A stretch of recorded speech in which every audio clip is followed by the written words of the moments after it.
मैं एक बार फिर हाजिर हुआ एक नए टॉपिक के साथ। आज का हमारा टॉपिक है एएनएम कोर्स क्या है। इस वीडियो में हम जानेंगे एएनएम कोर्स कैसे करें, इस कोर्स को करने के लिए क्या योग्यता चाहिए, इसकी फीस, इसके सिलेबस, सैलरी, इन सब के बारे में जानेंगे इस वीडियो में। तो आइए शुरू करते हैं। सबसे पहले हम बात करेंगे एएनएम कोर्स क्या होता है। एएनएम कोर्स का नाम है auxiliary nursing midwifery. Health care sector का ये डिप्लोमा कोर्स है जो कि सिर्फ 2 साल का होता है। एएनएम में सिखाया जाता है पेशेंट का ध्यान रखना, टाइम टू टाइम मेडिसिन देना, ऑपरेशन थिएटर की सेटिंग करना, हॉस्पिटल में जिन इक्विपमेंट का यूज होता है उन इक्विपमेंट को संभाल कर रखना और पेशेंट के रिकॉर्ड को मेंटेन रखना। इस कोर्स को सिर्फ लड़कियां ही कर सकती हैं।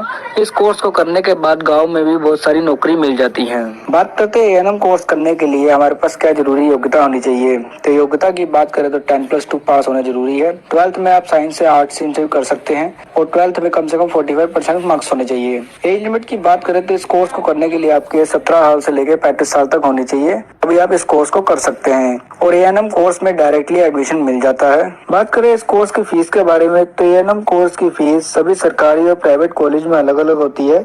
इसकी एवरेज फीस जो होती है वो 10,000 से लेकर 60,000 तक होती है। बात करते हैं एएनएम कोर्स के सिलेबस के बारे में। एएनएम कोर्स के सिलेबस आपका 2 साल का होता है। इसमें 4 सेमेस्टर होते हैं। फर्स्ट सेमेस्टर में जो आपको पढ़ाया जाता है उसका नाम कुछ इस तरह से है: community health nursing, health promotion, child health nursing, primary health care nursing first. बात करते हैं सेकंड सेमेस्टर के बारे में। उसमें आपको पढ़ाया जाता है midwifery, child health, community health and health centre management. अब बात करते हैं थर्ड सेमेस्टर के बारे में। इसमें आपको पढ़ाया जाता है midwifery second, child health second. अब बात करते हैं फोर्थ सेमेस्टर के बारे में। इसमें आपको पढ़ाया जाता है community health and health centre management second. ये आपके चारों सेमेस्टर के सिलेबस हैं जो कि आपको एएनएम कोर्स के दौरान आपको पढ़ाए जाते हैं।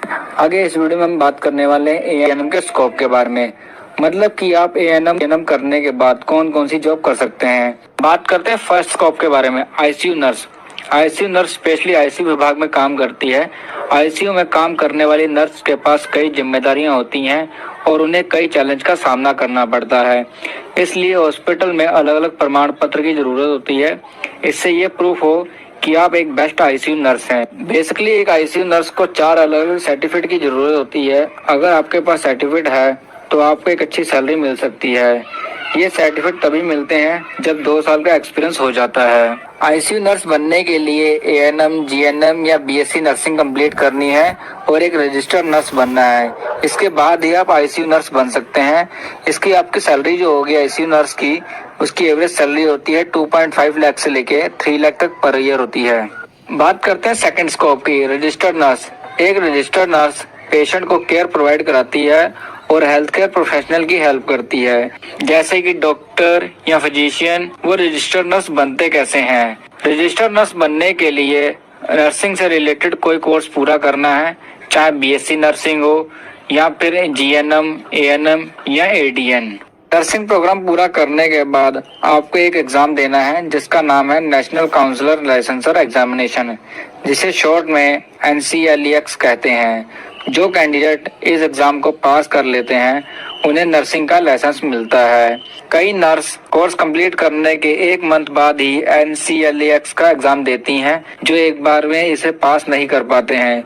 उनके लिए मैं एक खास बात बता दूं, इस एग्जाम को आप 45 दिन बाद फिर दोबारा दे सकते हैं। इसके बाद आप रजिस्टर्ड नर्स के लिए जिस स्टेट में जॉब के लिए अप्लाई करते हैं वहाँ का आपको लाइसेंस लेना पड़ेगा। इस जॉब की सैलरी जो होगी, जो एवरेज सैलरी है, 7,000 से लेके 15,000 तक पर मंथ होती है। बात करते हैं थर्ड स्कोप के बारे में। Midwife nurse. मिडवाइफ नर्स गर्भवती महिला के साथ नवजात शिशु की देखभाल, पारिवारिक नियोजन और HIV संक्रमण, टीबी, मलेरिया की भी जांच करती हैं। पहले के जमाने में मिडवाइफ को दाइमा कहते थे। मिडवाइफ नर्स एडवांस लेवल की नर्स होती हैं।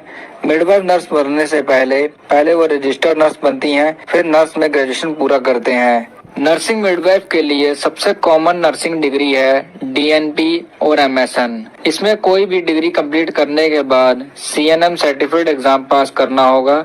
CNM का पूरा नाम है सर्टिफाइड नर्सिंग मिडवाइफ। जब आप इस एग्जाम को पास कर लेंगे तो आप सर्टिफाइड नर्सिंग मिडवाइफ का सर्टिफिकेशन मिल जाएगा। इस कोर्स को कंप्लीट करने के बाद आपकी जो एवरेज सैलरी होगी 1.5 लाख से लेके 4.3 लाख पर ईयर होती है। बात करते हैं फोर्थ स्कोप के बारे में। Home nurse. होम नर्स को होम केयर नर्स भी कहते हैं। अगर आप होम नर्स बनते हैं तो मरीज के घर में रहकर मरीज की देखभाल करनी होती है, जो मरीज चलने, उठने, बैठने में असमर्थ होते हैं। ये होम केयर नर्सिंग दी जाती है। बहुत से लोग अपने परिवार में बूढ़े माता पिता की देखभाल करने के लिए नर्स को घर पर ही नौकरी पर रखते हैं।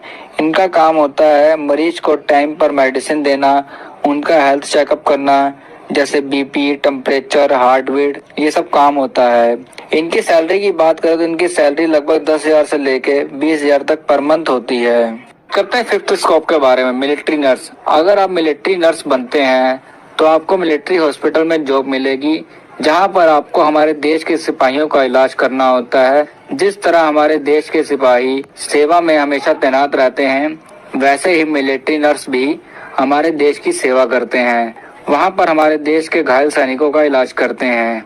मिलिट्री नर्स में जाने के लिए आप MNS के एग्जाम के लिए अप्लाई कर सकते हैं, जिसका पूरा नाम है military nurse service. Military nurse की जो सैलरी होती है वो 25,000 से लेकर 30,000 तक पर मंथ होती है। दोस्तों ये जॉब जितनी बताई गई है ये ANM और GNM दोनों ही कर सकते हैं।